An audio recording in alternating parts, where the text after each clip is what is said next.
ازيكم عاملين ايه؟ النهارده جاي اتكلم عن الحالات التحكيميه لمباراه الاهلي والاتحاد السكندري اللي انتهت منذ قليل. الحالات التحكيميه النهارده كانت مثيره للجدل، والمباراه انتهت بالتعادل الايجابي 1-1.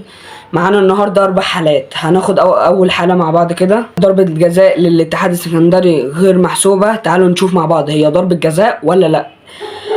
الكرة اترفعت عرضية، وهي بتترفع جت في ايد يحيى عطية الله، فكده في ضربة جزاء للاتحاد السكندري صحيحة. هناخد تاني حالة معانا، وهي حالة ضربة الجزاء التانية. ضربة الجزاء الأولى للنادي الأهلي حسين الشحات دخل بمهارة، بعدين اللاعب مروان داوود عرقل حسين الشحات في القصبة بتاعت حسين الشحات. هي من بره ولا من جوه؟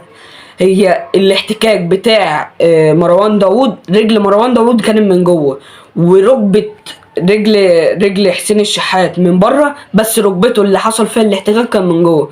فضربة الجزاء الأولى اللي ضيعها إمام عاشور صحيحة.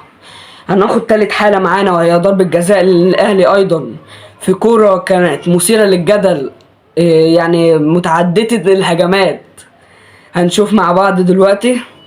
الكورة اتلعبت كذا مرة واتشطت على مهدي سليمان. بعد ما اتشطت الكورة اتعرضت، خبطت في المهدي سليمان، كان جنبه محمد شبانة، وخبطت في ايد محمد شبانة، فكده فيها ضربة جزاء بنسبة 99%. عشان ممكن يكون في يعني 1% ده ممكن يكون غلط، فهي بنسبة 99% ضربة جزاء ما اتحسبتش للنادي الأهلي.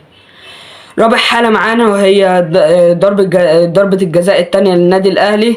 كرة عرضية، كرة طويلة من رامي ربيعة لطاهر محمد طاهر، وعرقله مروان داوود تاني من عند رجليه، واكل رجليه خده نيمه على الأرض. فكده يبقى ضربة الجزاء التانية للنادي الأهلي محسوبة صح، وقرار الحكم صحيح.